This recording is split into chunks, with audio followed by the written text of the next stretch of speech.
La opción. Ahí vamos. Bueno, como les decía recién, para hablar de teorías críticas hay que situarnos primero, históricamente y geográficamente. ¿Por qué? Porque la escuela de Frankfurt es una escuela que le va a dar especial importancia a lo que sucede, al contexto histórico y también al momento que se está viviendo cuando se crea la escuela y se formula la teoría, ¿sí? Entonces, tenemos que tener en cuenta que las teorías críticas que surgen por parte de esta escuela se van a dar en un momento y en un espacio muy determinante, ¿sí? Que va a dar lugar a la formulación de la teoría. Bueno, como el nombre de la escuela lo indica, esto va a acontecer, se va a desarrollar en Frankfurt, Alemania, ¿sí? Ciudad de Alemania. Esta escuela va al principio a ser parte, se va a desprender de lo que fue la Universidad de Frankfurt, ¿sí? Con el tiempo se va a convertir en un instituto de investigación social, ¿sí? Llamado comúnmente Escuela de Frankfurt, autónomo, independiente. Pero al principio va a depender de la universidad, ¿sí? Va a desprender, digamos, a investigadores que estaban trabajando como profesores investigadores en la Universidad de Frankfurt.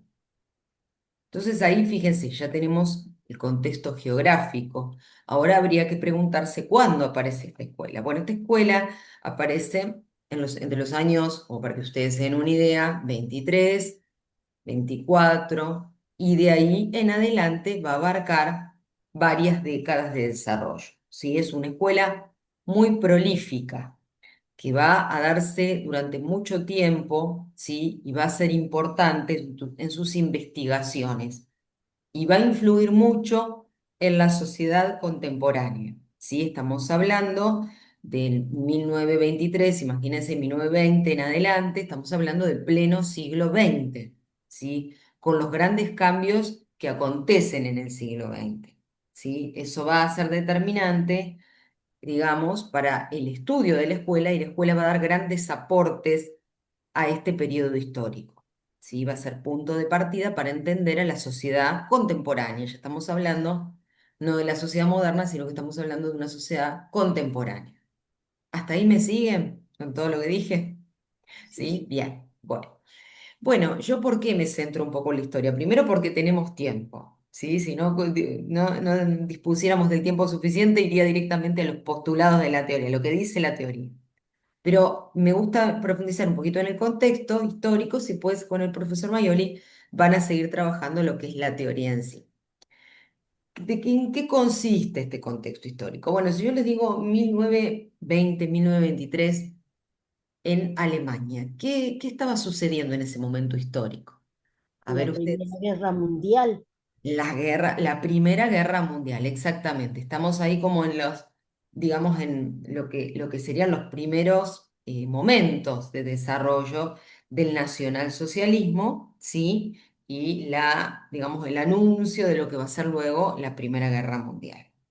Entonces, si decimos que hay un partido muy fuerte que es el nacionalsocialismo, tenemos que decir que, de modo incipiente, ¿no? Estamos en el momento histórico, todavía estamos en la República de Weimar, ¿sí? De Weimar, si lo quieren ver así escrito, sería la República de Weimar. El desarrollo todavía inicial del nacionalsocialismo que va cobrando cada vez más fuerza. Un periodo de tal vez desarrollo económico-industrial, pero también de alguna manera va avanzando hacia una crisis económica, ¿no? Hay como muchos grupos en conflicto y empuja. El nacionalsocialismo va a empezar a desarrollar una política muy hábil, ¿sí? De alianzas, en lo que sería, perdón, el sector industrial y también los sectores obreros, ¿sí? Más trabajadores. Sin embargo, el sector industrial es el que va cobrando cada vez más peso. Y el nacionalsocialismo se basa, digamos, en ese poder y en esas alianzas. Como empieza a volverse una fuerza importante en cuanto a lo ideológico, va a intervenir en diferentes esferas de la vida social. Va a intervenir en los medios de comunicación, utilizando esos medios como instrumentos de propaganda. Si aparece la figura de un señor que se llamó Joseph Goebbels, que fue un activo propagandista del nacionalsocialismo. Aparece la intervención ideológica y filosófica en las universidades. La figura, por ejemplo, de Martin Heidegger, que era un filósofo alemán que adhirió al nacionalsocialismo, ¿sí? Y esta política, al principio muy hábil que va desarrollando Hitler con el nacionalsocialismo, va a hacer que vaya cobrando cada vez más adeptos, ¿sí? En lo ideológico, ¿sí? En lo filosófico, en las universidades, pero también vaya creando grandes oposiciones. Un grupo de intelectuales miembros de la Universidad de Frankfurt empiezan en contradicción con esta postura del nacionalsocialismo y su política, ¿no? Entonces, lo que van a hacer es desarrollar un centro propio de investigación, un centro propio autónomo, ¿sí? Que sea cuestionador, que sea crítico a la ideología y a la política económica de ese momento. Entonces, ahí es cuando nace el Instituto de Investigación Social, o vulgarmente conocido como Escuela de Frankfurt, ¿sí? Yo no voy a pretender que ustedes se acuerden a todos los pensadores porque es una escuela, como les decía, tan prolífica que está integrada por tantos teóricos que en este momento, si yo digo los nombres, bueno, van a quedar solamente ahí, ¿no? Nombrarlos. Pero igualmente tendría que explicar un poquito quiénes son sus exponentes más destacados, ¿sí? Como para que ustedes tengan una noción de qué teóricos estamos hablando, así como el estructural funcionalismo. Lo tiene como principal exponente a Talcott Parsons y a Robert Merton, que seguramente, y a Paul Lazarsfeld también que los mencionamos. Bueno, acá hay unos nombres importantes también que sería bueno que pudieran ser recordados, que son Max Horkheimer y Theodor Adorno. Después lo van a ver ustedes ahí escritos, así que no se preocupen. La pronunciación, digamos, es lo que podemos hacer esta hora en la mañana, un día miércoles de octubre, pero bueno, después ustedes lo van a ver escrito, así que no se preocupen por eso. Yo lo que quería decirles, como en líneas muy, muy generales, es que además en esta escuela van a participar otros nombres destacados que ustedes los van a ir viendo en diferentes textos. Sí, por eso les digo, es una escuela muy prolífica porque tiene investigadores muy mencionados a lo largo de la historia de las ciencias sociales, que los ven en distintas disciplinas, los ven en comunicación, lo vemos en sociología. Bueno, Max Horkheimer fue el creador el primer director del Instituto de Investigación Social, ¿sí? Por eso está mencionado y lo van a ver seguramente en más de un texto. Y el segundo en línea que podemos decir es Theodor, así como suena con H intercalada después de la T, Theodor o Teodoro, Adorno, como si fuera un adorno de la casa, sí, se escribe igual, Theodor Adorno. Bueno, esos son como los más mencionados y los más prominentes. Después vamos a ver qué aparece, otro intelectual, escritor, que se llamó Walter Benjamin, ¿sí? También es muy conocido Walter Benjamin. Después vamos a poder mencionar también a Eric Fromm, ¿sí? Que es, digamos, viene de la línea más del psicoanálisis. Leo Lowenthal, que es otro también pensador muy conocido de la escuela. Y ya más contemporáneos, Herbert Marcuse, se escribe el apellido, y Jürgen Habermas, que es muy conocido en los estudios de la opinión pública, ¿sí? Sí, Tal vez Habermas, alguno de estos lo escucharon alguna vez, no sé. sí, Jürgen Habermas, muy conocido. Bueno, todos ellos se integraron, imagínense, hay como primera y segunda generación de teóricos, así que es muy prolífica la escuela, es muy, muy prolífica. Y tiene la influencia de la economía y el pensamiento marxista, la filosofía existencialista, tiene el aporte también del psicoanálisis, así que fíjense la cantidad de pensamiento, de líneas de pensamientos que la van a atravesar, ¿sí? Realmente es muy extenso. ¿Qué importancia tiene esta teoría, esta escuela, mejor dicho, y cómo se destaca de otras escuelas? Porque crea una revista de investigación, donde cada uno de estos investigadores iba volcando sus pensamientos, ensayos, papers académicos, reflexiones y textos también prólogos de textos que después se van a publicar. Así que vamos a mencionar también algunos de ellos porque son importantes. Bueno, hasta ahí más o menos me siguen con la historia. Como para que ustedes tengan una idea, la revista se publicará en 1924 aproximadamente.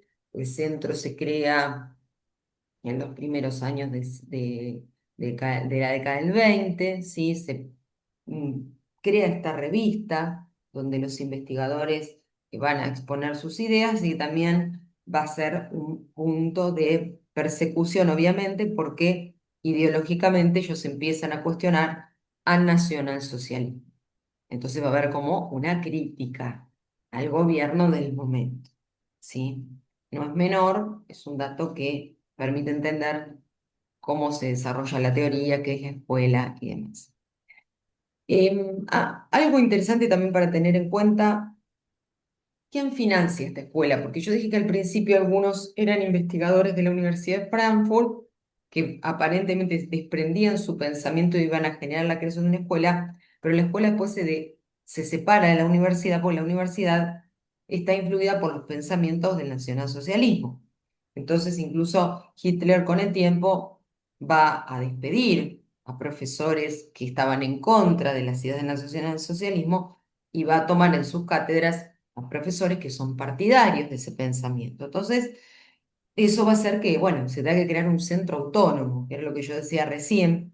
¿Cómo se financia? Porque está bien, es muy lindo el desarrollo de las ideas, pero obviamente tiene que existir un financiamiento. Bueno, el creador, digamos, de la escuela, el primer financista que la sostiene, es un comerciante de origen judío, ¿sí? Que pertenecía a la burguesía alemana, Weil, de apellido Weil, y su hijo, Friedrich Weil, va a ser el primer creador de la escuela, ¿sí? De allí el punto de partida de lo que va a ser la escuela de Frankfurt, ¿sí? La idea de que lo funda gente que viene, obviamente son de origen judío, y pertenecen a una clase acomodada burguesa, tiene que ver también con que es una clase que con el tiempo va a ser perseguida por el nacionalsocialismo. Entonces, esto también no es un dato menor, porque hay cierta carga ideológica que es muy fuerte en la creación de esta escuela y va a hacer que los miembros de la escuela sean perseguidos ideológicamente. Con el tiempo, algunos de ellos se van a tener que exiliar en Estados Unidos, van a viajar a Estados Unidos y van a participar de investigaciones en universidades de Estados Unidos y otros, bueno, lamentablemente un caso excepcional, el de Walter Benjamin, perseguido por el nazismo, se suicida, ¿sí? Llega a un punto en el que no encuentra salida, digamos, y bueno, se suicida y es famoso porque un hombre de gran desarrollo teórico, pero lamentablemente falleció muy joven. Entonces su obra quedó incipiente, que fue muy destacada, pero fue como hasta cierto punto se desarrolló. Bueno, ¿alguna duda, alguna pregunta? Sé que los bombardeé con la historia, pero me parecía interesante comentarles un poco de dónde viene esta escuela y por qué es importante la historia en ella, ¿sí? Si hay algo que me necesitan preguntarme, que haya ido muy rápido y quieren que vuelva a repetir, no hay ningún problema, ¿eh? Como hacemos siempre, borrar un poquito aquí, la, voy más cómoda la pantalla para mí, lo pongo pongo en un costadito los cuadraditos de Zoom y así podemos hablar un poquito de esta escuela. Bueno, vamos a ver entonces punto de partida. Si son opositores al nazismo, digamos, son críticos cuestionadores del momento que estaba viviendo la sociedad alemana. ¿Sí? Entonces tienen una mirada crítica, cuestionadora, ¿sí? Que se posiciona desde un lugar de análisis y de cuestionamiento de la sociedad en ese momento, ¿sí? ¿Qué sucede? ¿Por qué cuestionan a la sociedad en ese momento? ¿Qué es lo que ellos observan? En primer lugar, van a cuestionar a la sociología como ciencia. Miren qué interesante este punto. Es decir, van a cuestionar la mirada de los pensadores sociólogos anteriores a ellos, ¿sí? Y por sobre todas las cosas van a decir que la sociología tiene que tener una indagación científica más interdisciplinaria.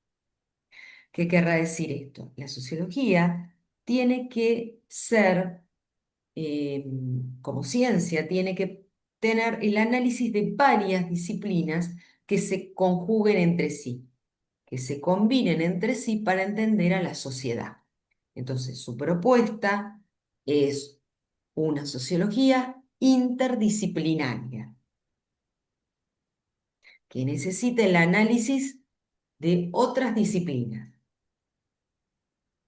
que tiene que como de alguna manera sumar, intercambiar el discurso de otras ciencias.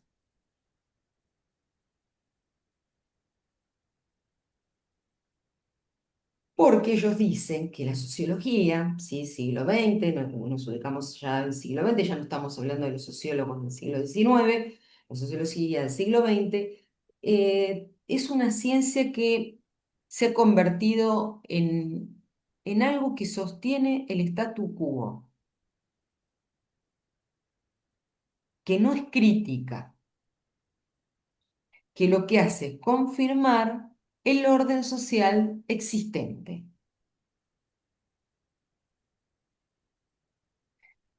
¿Cuál es el sentido de la sociología? Ser o convertirse, mejor dicho, en una ciencia que sea crítica, que tenga una conciencia crítica de la sociedad contemporánea.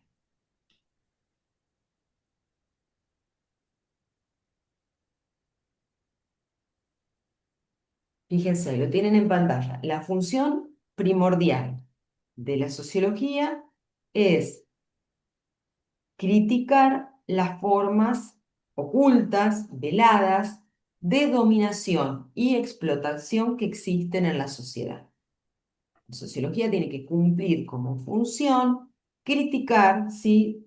Evidenciar las formas de dominación y explotación que se esconden en esa sociedad que ellos están analizando.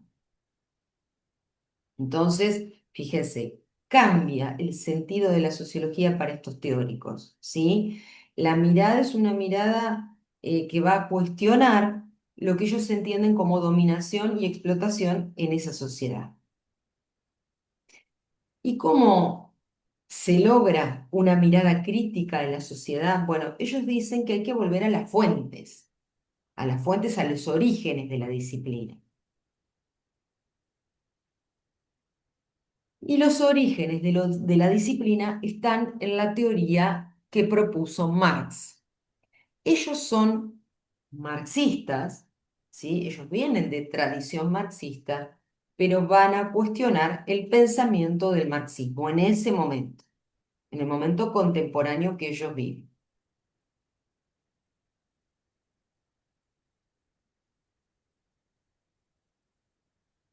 Entonces van a cuestionar, ¿sí? A una sociedad en la que la propuesta del marxismo no triunfó, todo lo contrario, fracasó.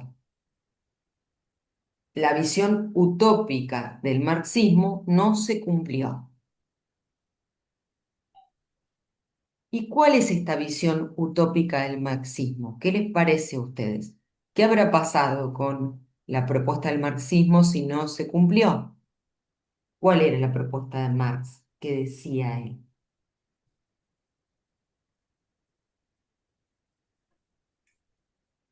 La absorción de los capitales por parte del Estado, por ejemplo, es un punto.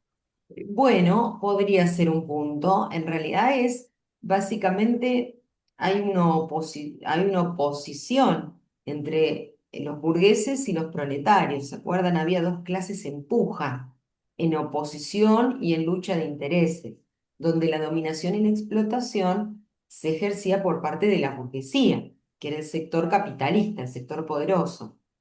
lo que Marx proponía es que había que fortalecer al Estado y que las clases iban a estar en una situación de igualdad en el futuro si los obreros luchaban por sus ideales, ¿no? Es decir, iba a haber un triunfo del sector proletario sobre la burguesía, un triunfo del sector proletario sobre la burguesía. Y se va a lograr una sociedad sin clase social, donde iba a haber igualdad para todos, ¿sí? Esa era un poco la propuesta de la teoría del marxismo. Tenía una mirada utópica de la sociedad.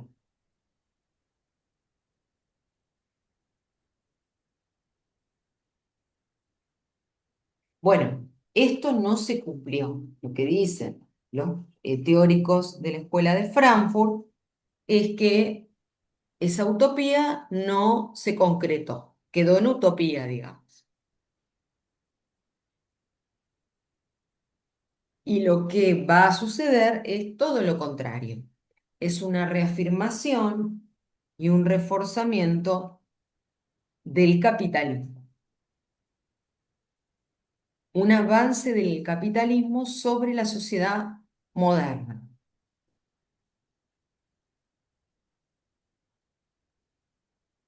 donde la dominación y la explotación son más fuertes.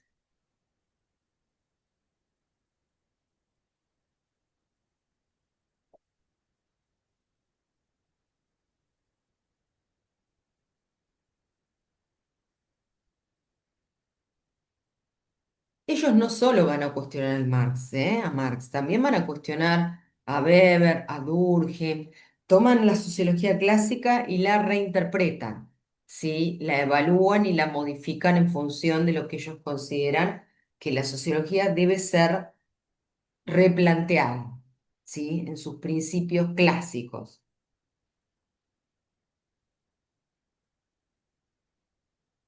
¿Hasta ahí me siguen? ¿Se entendió, Herminda? Sí.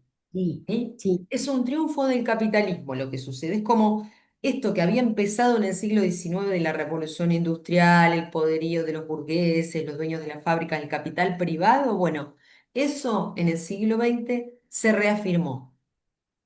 ¿Por qué? Porque en realidad lo que hace Hitler, si bien es un estado dictatorial, uno diría el estado es fuerte, en realidad lo que hace es ampararse en la industria, en los valores las herramientas que le da la industria para poder desarrollar su política del nacionalsocialismo.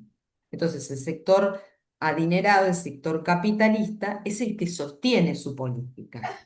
Y luego va a ir en contra de un sector enriquecido que son el sector judío burgués, ¿no? Él después va a perseguir al judaísmo. Pero en realidad, en grandes rasgos, el sector industrial es el que sostiene la política del nacionalsocialismo. Y esto es lo que estos teóricos cuestionan, ¿no? En realidad, el Estado se va a sostener bajo los valores del capitalismo y de la industria. ¿Se entiende? ¿Me siguen hasta ahí? Fíjense, hay una dominación estructural de la sociedad. Acá tenemos algunas obras de la teoría crítica, ¿sí? Fíjense, y algunos autores, ¿sí? Algunos planteos que vamos a ver. Fíjense que la investigación de teorías críticas se va a centrar en cómo está estratificada la sociedad, cuál es el ejercicio del poder, la ideología, qué rol muy interesante cumplen los medios de comunicación. Si hay alguien acá en este curso que estudió comunicación en algún momento, vio alguna materia de comunicación, esta teoría es muy importante para las teorías de la comunicación. Es una de las líneas teóricas más importantes para estudiar qué pasa con los medios de comunicación en la sociedad contemporánea. Medios que han adquirido mucho desarrollo y que hoy en día, bueno, ni qué hablar, ¿no? Estamos hablando de los medios tecnológicos. Bueno, el uso instrumental de esos medios fue muy importante durante este periodo, ¿sí? Por ejemplo, yo hoy hablaba de Goebbels, el uso del cine, de la propaganda, ¿no? A través del cine, la radio. Bueno, obviamente más adelante medios más, la prensa, ¿no? También, por supuesto, la televisión mucho más adelante. Teodor Adorno va a hacer estudios muy específicos sobre la cultura de la televisión, ¿sí? Bueno, son cuestiones muy estudiadas por esta escuela, ¿sí? Que van a dar un gran desarrollo a todo lo que tiene que ver con la teoría de Frankfurt, ¿sí? Bueno, fíjense, las teorías críticas son varias, en realidad tenemos Escuela de Frankfurt, pero también tenemos otros autores que se van a influir por ella, ¿sí? Ahí lo tienen. Georg Lucas, Wright Miles, que es un investigador norteamericano, también se va a ver influido. Louis Althusser va a crear el marxismo estructuralista también, hablando de las teorías críticas. Immanuel Wallerstein, que es otro teórico, también va a basarse en estas teorías críticas de los estudios de Frankfurt, ¿sí? Todos se van a ver influidos por ella. Por eso le digo, es una escuela de gran desarrollo. Bueno, Frankfurt en realidad, más que conformar una escuela, lo que hizo fue generar muchas teorías, ¿sí? La escuela es como un punto de partida, pero después vamos a ver que hay muchas teorías que van a integrar Frankfurt, ¿sí? Como yo les decía, empieza con el Instituto de Investigación Social, ¿sí? Fundado por Felix Weil, y después algunos de los teóricos se van a extender por toda Europa e incluso se van a exiliar, que era lo que yo les decía hoy. Va a haber como dos momentos de Frankfurt, como una primera generación y luego una segunda generación. Volvemos entonces a la escuela, decimos que ellos son científicos de origen judío, que reinterpretan la teoría marxista, ¿sí? Es decir, van a cuestionar lo que sucedió con el marxismo, porque el marxismo no triunfó, ¿sí? Van a proponer una sociología crítica a la sociedad del momento, ¿sí?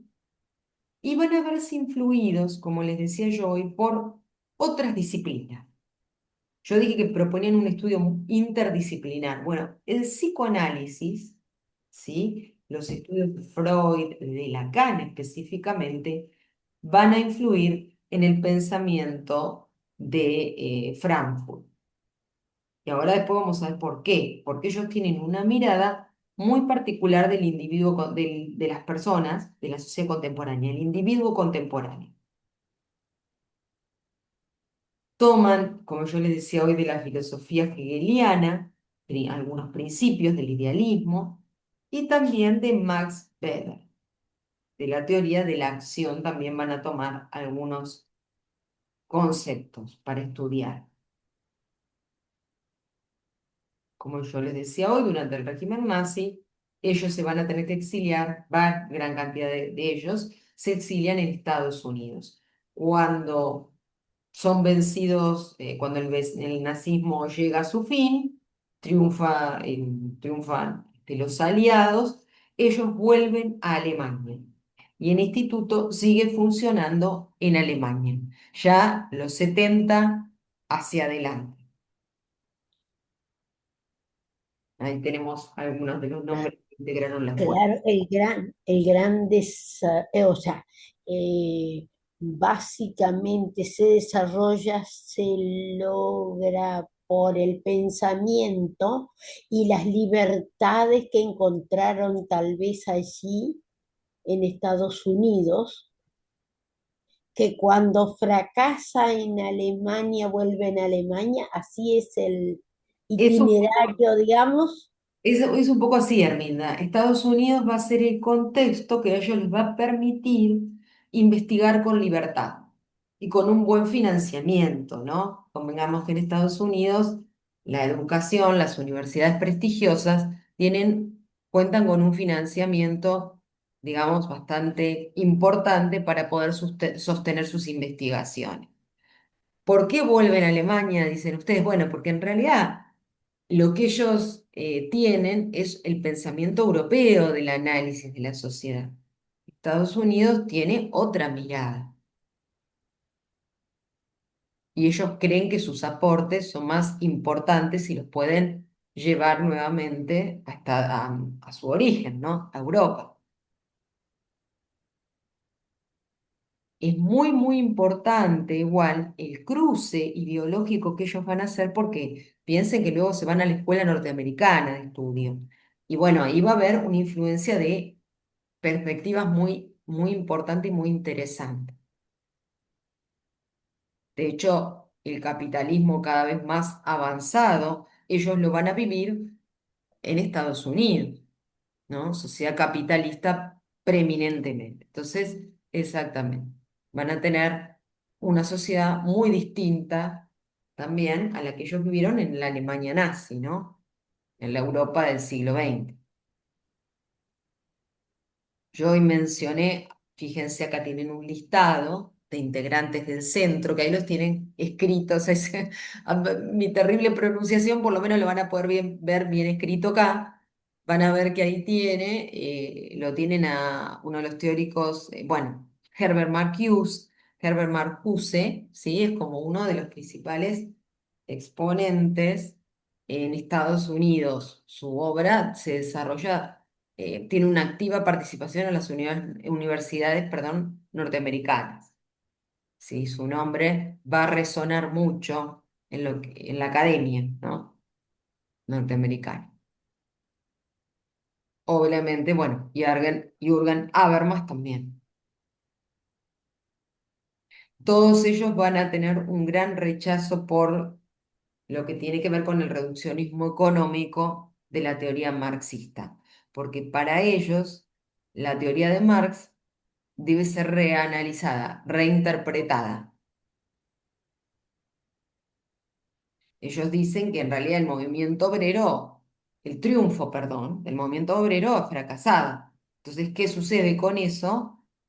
Cuando lo que se puede ver es que el movimiento obrero fue asimilado por el capitalismo, fue absorbido de alguna manera, si lo quieren usando un término un poco vulgar, pero fue absorbido por las ideas del capitalismo.